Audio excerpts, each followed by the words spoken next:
ओम शांति। अव्यक्त बाप दादा की रिवाइज कोर्स की मुरली। डेट है 26/1/1970। मुरली का टाइटल याद की यात्रा की संपूर्ण स्टेज।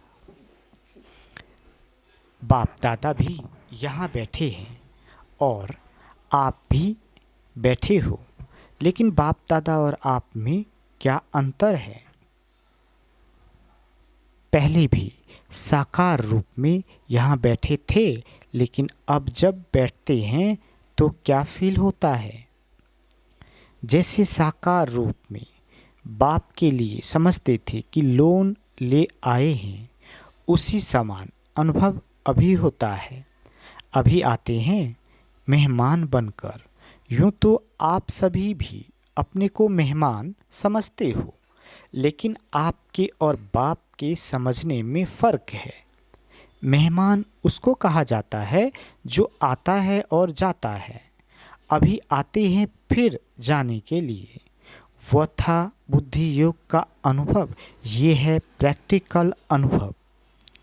दूसरे शरीर में प्रवेश हो, कैसे कर्तव्य करना होता, ये अनुभव बाप के समान करना है। दिन प्रतिदिन तुम बच्चों की बहुत कुछ समान स्थिति होती जाएगी। आप लोग भी ऐसे अनुभव करेंगे, सचमुच जैसे लोन लिया हुआ है, कर्तव्य के लिए मेहमान है। जब तक अपने को मेहमान नहीं समझते हो, तब तक न्यारी अवस्था नहीं हो सकती है। जो ज़्यादा न्यारी अवस्था में रहते हैं, उनकी स्थिति में विशेषता क्या होती है? उनकी बोल से, उनके चलन से उपराम स्थिति का औरों को अनुभव होगा। जितना ऊपर स्थिति जाएगी, उतना उपराम होते जाएंगे। शरीर में होते हुए भी उपराम अवस्था तक पहुंचना है। बिल्कुल देह और देही अलग महसूस हो, उसको कहा जाता है याद की यात्रा की संपूर्ण स्टेज व योग की प्रैक्टिकल सिद्धि। बात करते करते जैसे न्यारापन खींचे, बात सुनते भी जैसे कि सुनते नहीं, ऐसी भासना औरों को भी आए। ऐसी स्थिति की स्टेज को कर्मातीत अवस्था कहा जाता है। कर्मातीत अर्थात देह के संबंध से मुक्त कर्म कर रहे हैं, लेकिन उनके कर्मों का खाता नहीं बनेगा। जैसे कि न्यारे रहेंगे, कोई अटैचमेंट नहीं होगा। कर्म करने वाला अलग और कर्म अलग है। ऐसे अनुभव दिन प्रतिदिन होता जाएगा। इस अवस्था में जास्ती बुद्धि चलाने की भी आवश्यकता नहीं है। संकल्प उठा और जो होना है वही होगा। ऐसी स्थिति में सभी को आना होगा। मूल वतन जाने के पहले वाया सूक्ष्म वतन जाएंगे। वहाँ सभी को आकर मिलना है। फिर अपने घर चलकर फिर अपने राज्य में आ जाएंगे। जैसे साकार वतन में मेला हुआ, वैसे ही सूक्ष्म वतन में होगा। वह फरिश्तों का मेला नज़दीक है। कहानियाँ बताते हैं ना, फरिश्ते आपस में मिलते थे, रूहों से बात करते थे। वही अनुभव करेंगे। तो जो कहानियाँ गाई हुई है, उसका प्रैक्टिकल में अनुभव होगा। उसी मेले के दिनों का इंतजार है। अभी सर्विस के निमित्त है। सभी कुछ भूले हुए बैठे हैं। उस अव्यक्त स्थिति में मन और तन व्यक्त देश में है। ऐसे अनुभव होता है। अच्छा, अपने को कहाँ के निवासी समझते हो? परमधाम के निवासी समझते हो? ये कितना समय याद रहती है? यह एक ही बात याद रहे कि हम परमधाम निवासी आत्मा इस व्यक्त देश में ईश्वरीय कर्तव्य करने के निमित्त आए हुए हैं। मधुबन में आकर के विशेष कौन सा गुण लिया है? मधुबन का विशेष गुण है मधुरता। मधु अर्थात मधुरता। स्नेह जितना स्नेही होंगे उतना बेहद का वैराग होगा। ये है मधुबन का अर्थ, अति स्नेही और इतना ही बेहद की वैराग्य वृत्ति। अगर मधुबन के विशेष गुण जीवन में धारण करके जाएं तो सहज ही संपूर्ण बन सकते हैं। फिर जो रूहानी टीचर्स बनना चाहे तो नंबर 1 की टीचर बन सकते हो, क्योंकि जैसी अपनी धारणा होगी वैसे औरों को अनुभव में ला सकेंगे। इन दोनों गुणों की अपने में धारणा करनी है। मधुबन की लकीर के से बाहर निकलने के पहले अपने में पूरी रीति ये भरकर जाना, एक स्नेह से, दूसरा बेहद की वैराग्य वृत्ति से कोई भी परिस्थितियों को सहज ही सामना करेंगे। सफलता के सितारे बनने के लिए ये 2 गुण मुख्य मधुबन की सौगात ले जाना है। जैसे कहाँ भी जाना होता है तो वहाँ जाते ही पूछा जाता है कि यहाँ की विशेष चीज़ क्या है। जो प्रसिद्ध विशेष चीज़ होती है वो ज़रूर साथ में ले जाते हैं। तो यहाँ मधुबन के 2 विशेष गुण अपने साथ ले जाना। जैसे स्थूल मधुबन ले जाते हो ना, वैसे ये सूक्ष्म मधुरता की मधु ले जाना। फिर सफलता ही सफलता है। असफलता आपके जीवन से मिट जाएगी।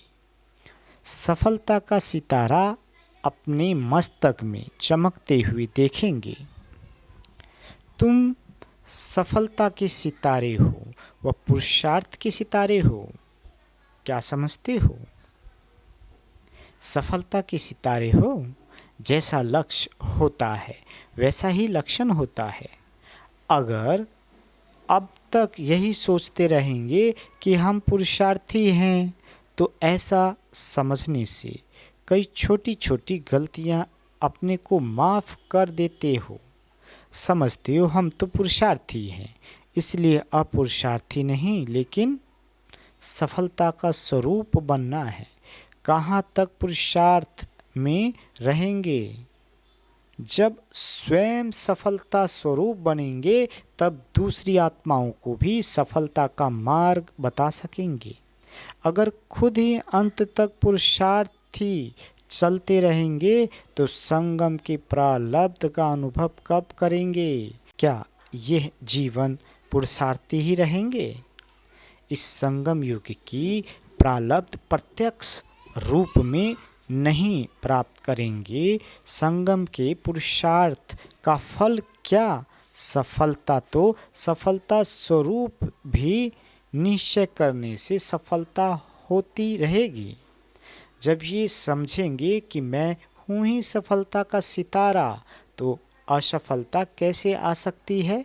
सर्वशक्तिमान की संतान कोई कार्य में असफल नहीं हो सकती। अपने मस्तक में विजय का सितारा देखते हो या देखेंगे? विजय तो निश्चित है ही ना। विजय अर्थात सफलता। अभी समय बदल रहा है। जब समय बदल गया तो अपने पुरुषार्थ को भी बदलेंगे ना। अब बाप ने सफलता का रूप दिखला दिया तो बच्चे भी रूप में व्यक्त देह में होते सफलता का रूप नहीं दिखाएंगे। अपने को सदैव सफलता का मूर्त ही समझ हो। निश्चय को विजय कहा जाता है। जैसा विश्वास रखा जाता है वैसा ही कर्म होता है। निश्चय में कमी होती तो कर्म में भी कमी हो जाएगी। स्मृति सर्वशक्तिमान है तो स्थिति और कर्म भी शक्तिवान होंगे।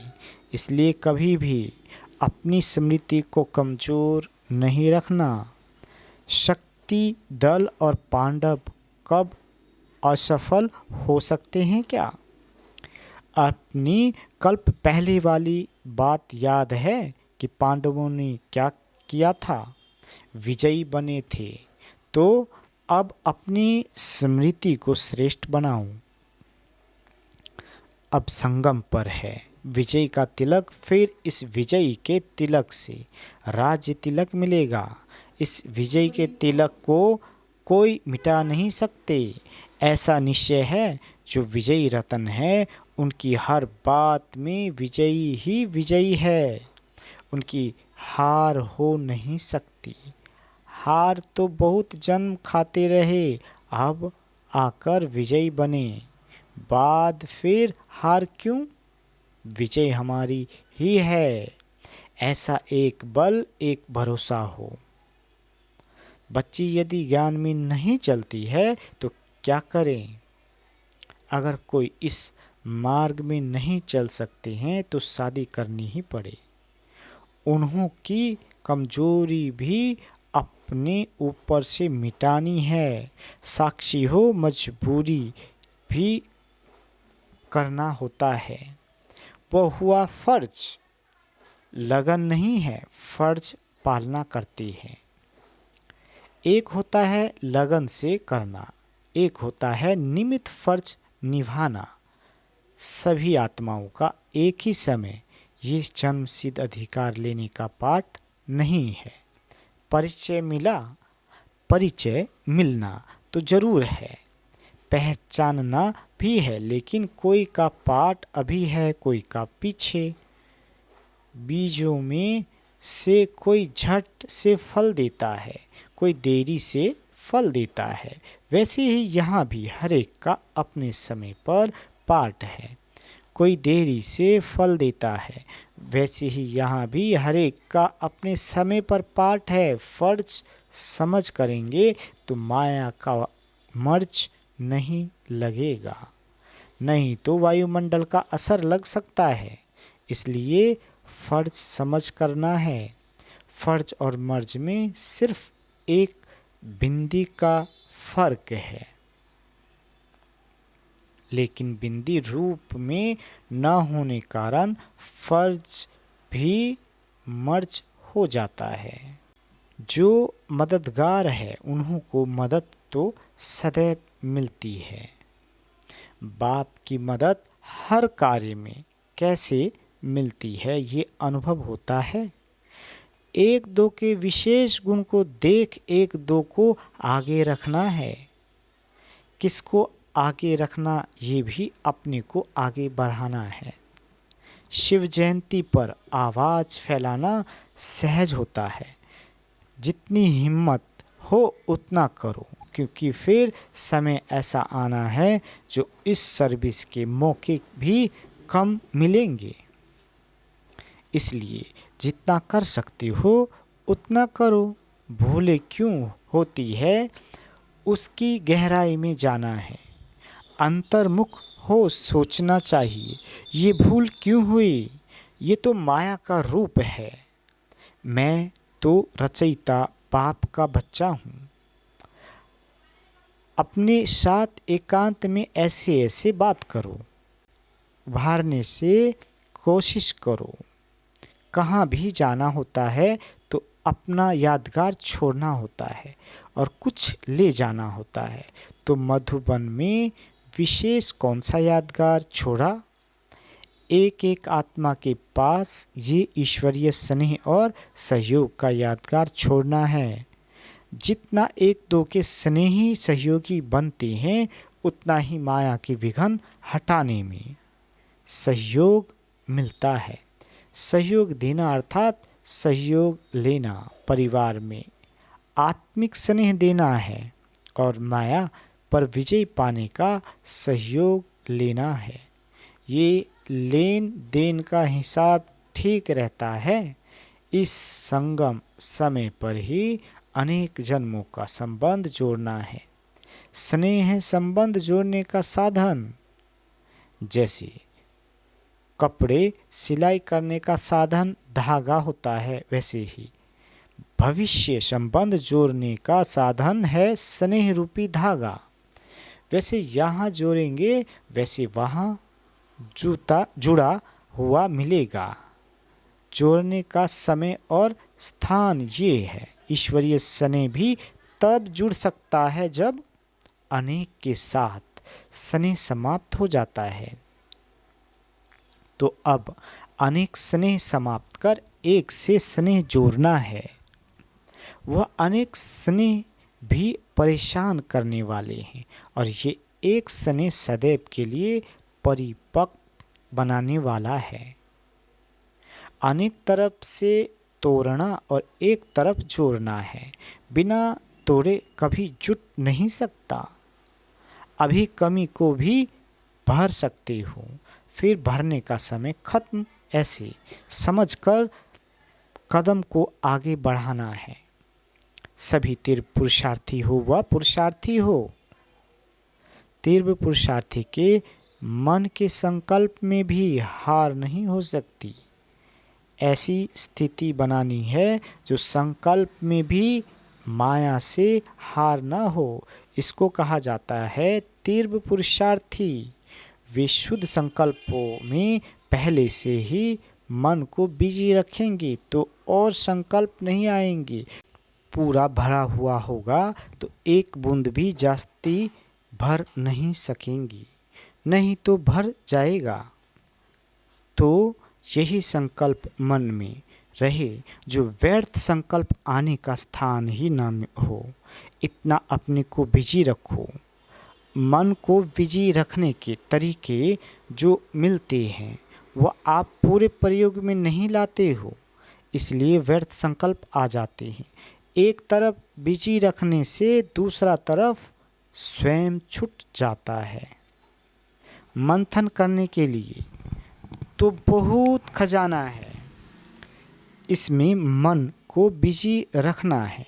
समय की रफ्तार तेज है, वह आप लोगों के पुरुषार्थ की रफ्तार तेज है।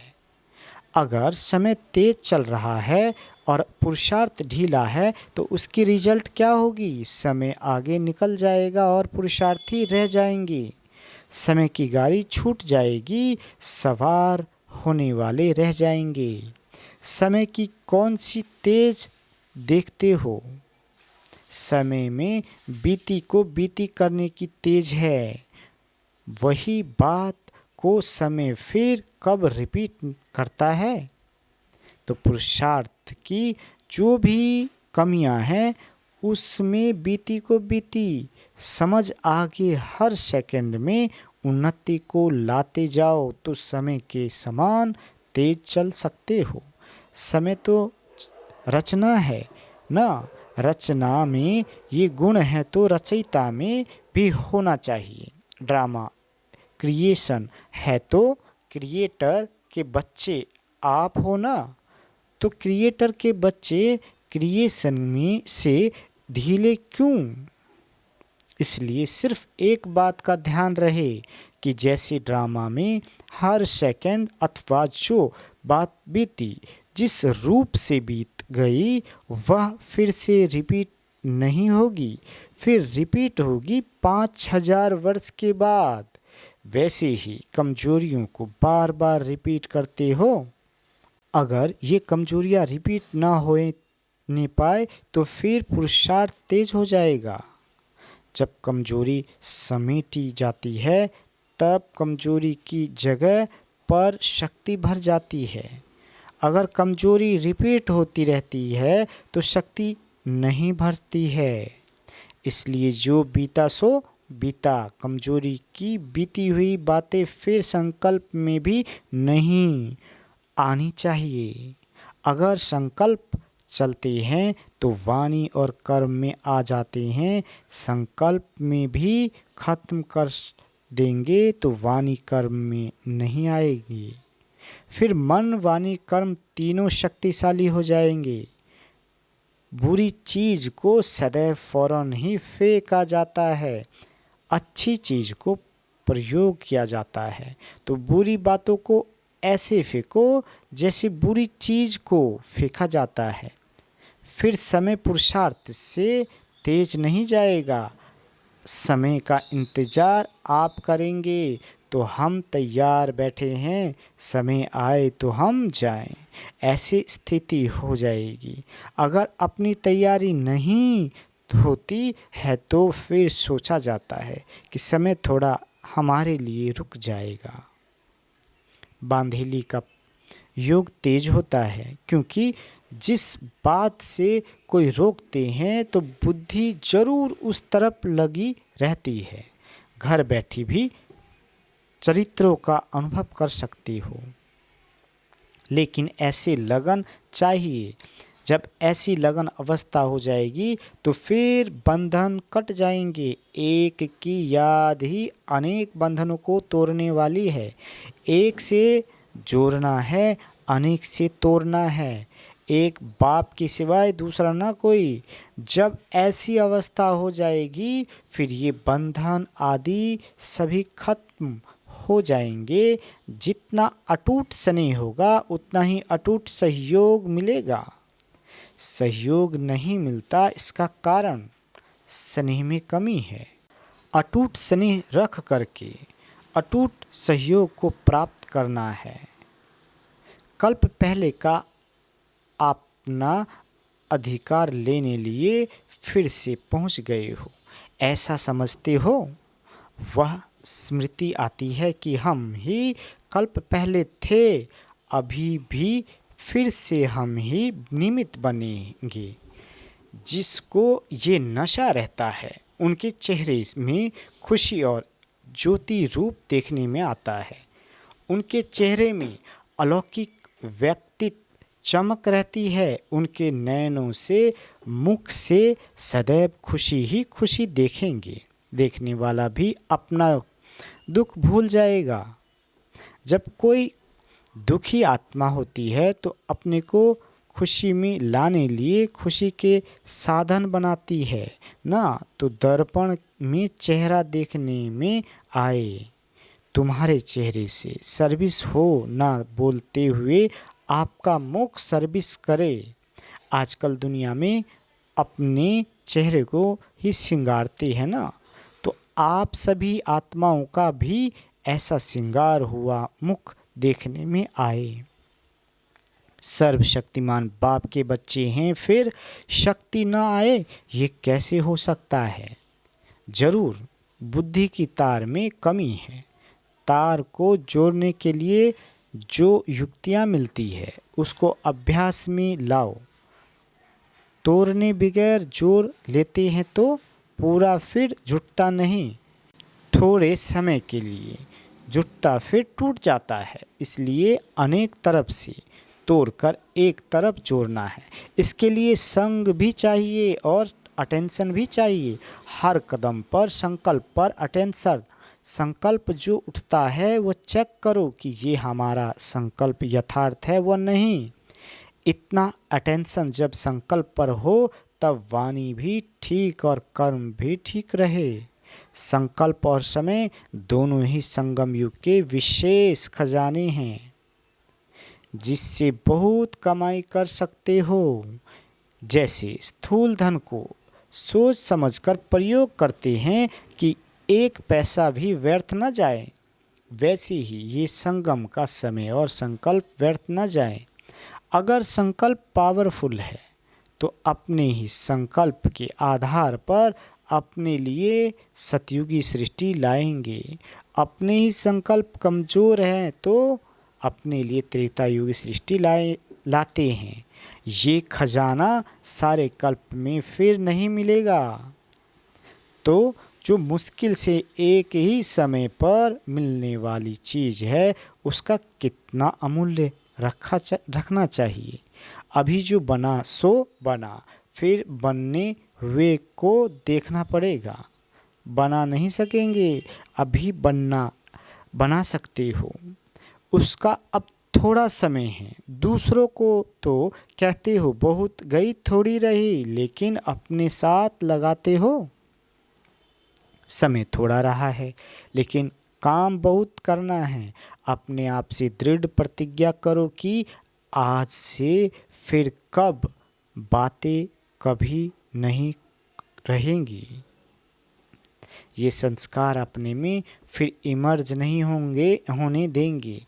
ये व्यर्थ संकल्प कभी भी उत्पन्न नहीं होने देंगे।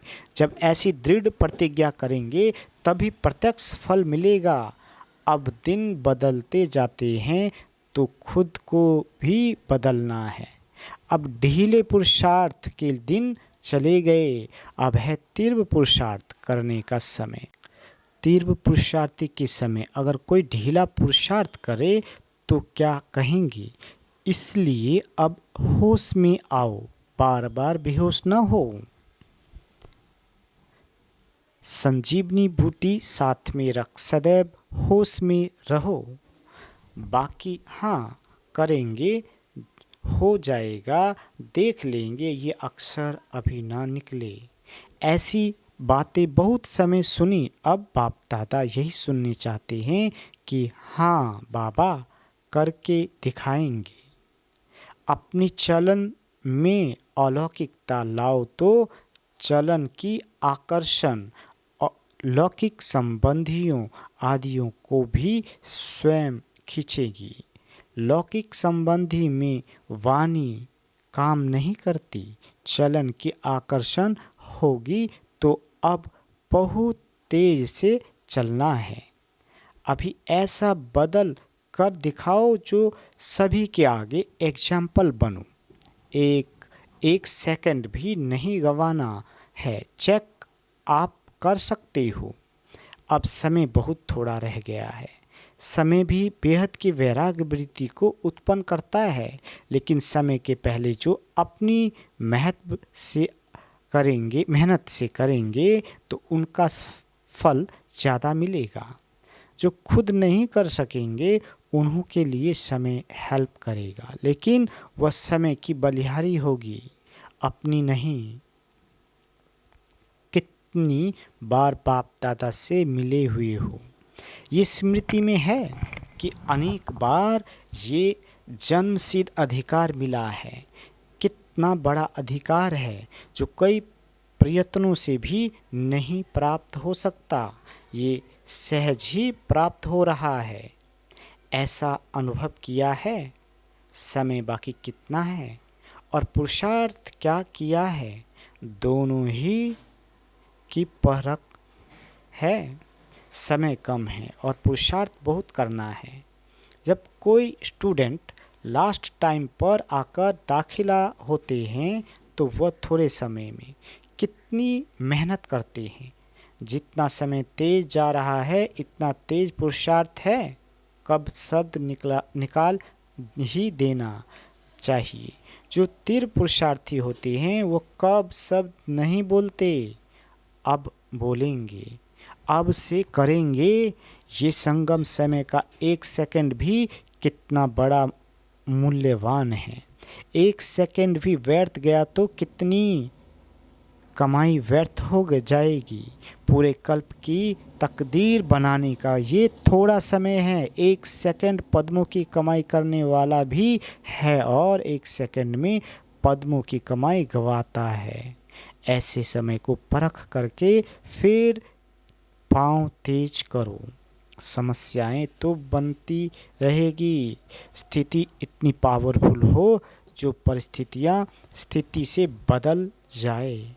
परिस्थितियों के आधार पर स्थिति न हो, स्थिति परिस्थिति को बदल सकती है। क्योंकि सर्वशक्तिमान बाप की संतान हो तो क्या ईश्वरीय शक्ति परिस्थिति को नहीं बदल सकती? रचयिता के बच्चे रचना को नहीं बदल सकते हैं। रचना पावरफुल होती है वह रचयिता के बच्चे रचना के अधीन कैसे होंगे? अधिकार रखना है ना कि अधीन होना है। जितना अधिकार रखेंगे उतना परिस्थितियाँ भी बदल जाएगी। अगर उनके पीछे पड़ते रहेंगे तो और ही सामना करेंगी।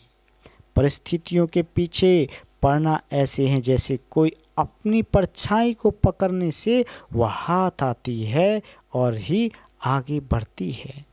तो उसको छोड़ दो। वायुमंडल को बदलना ये तो बहुत सहज है। इतनी छोटी सी अगरबत्ती, खुशबू की चीज भी वायुमंडल को बदल सकती है, तो ज्ञान की शक्ति से वायुमंडल को नहीं बदल सकते? ये ध्यान रखना है, वायुमंडल को सदैव शुद्ध रखना है। लोग क्या भी बोले, जिस बात में अपनी लगन नहीं होती है तो वह बात सुनते हुए जैसे नहीं सुनते।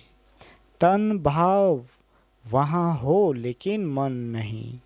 ऐसे तो कई बार होता है, मन कोई और तरफ होता है और वहाँ बैठे भी जैसे नहीं बैठे हैं। तन से साथ देना पड़ता है लेकिन मन से नहीं। उसके लिए सिर्फ अटेंशन दे रहे हैं। जब तक हिम्मत न रख पाँव नहीं रखा है तो ऊंची मंजिल लगेगी। अगर पाँव रखेंगे तो फिर लिफ्ट की तरफ झट पहुंच जाएंगे। हिम्मत रखो तो चढ़ाई भी लिफ्ट बन जाएगी। तो हिम्मत का पाँव रखो, कर सकते हो। सिर्फ लोक लाज का त्याग और हिम्मत की धारणा चाहिए। एक दो का सहयोग भी बड़ी लिफ्ट है। परिस्थितियां तो आएगी लेकिन अपनी स्थिति पावरफुल चाहिए। फिर जैसा समय वैसा तरीका भी टच होगा।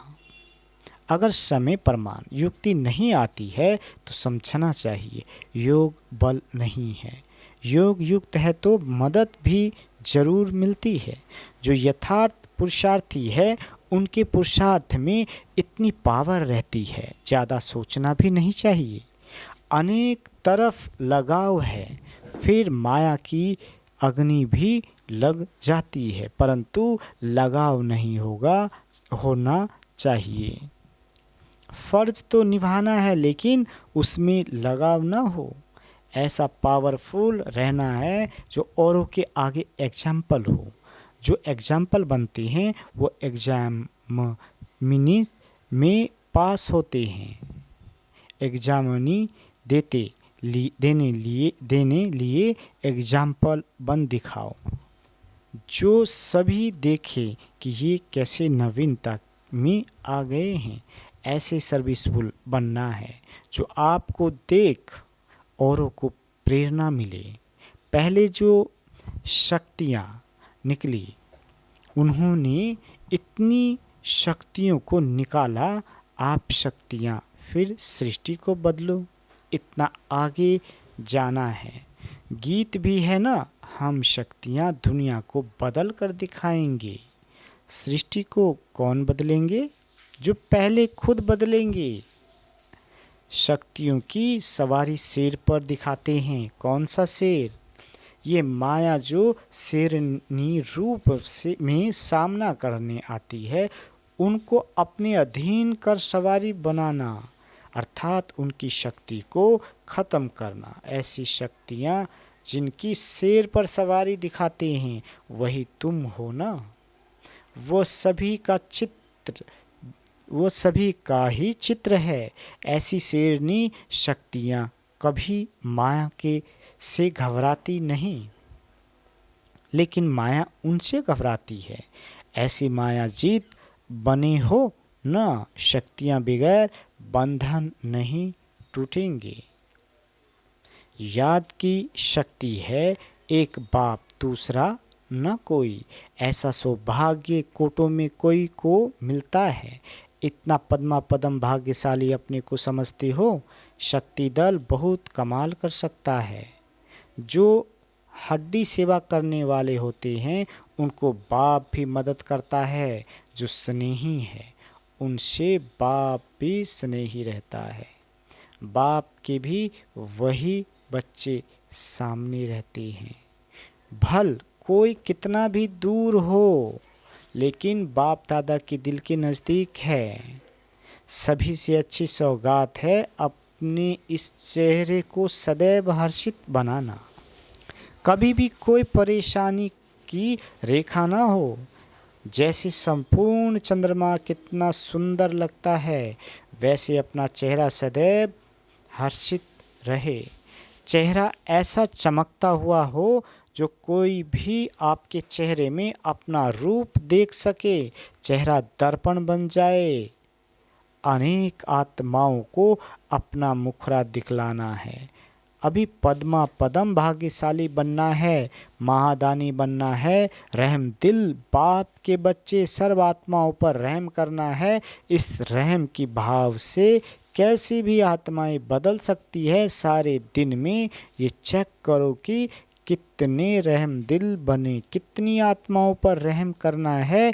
इस रहम की भावना से कैसी भी आत्माएं बदल सकती है। सारे दिन में ये चेक करो कि कितने रहम दिल बने, कितनी आत्माओं पर रहम किया।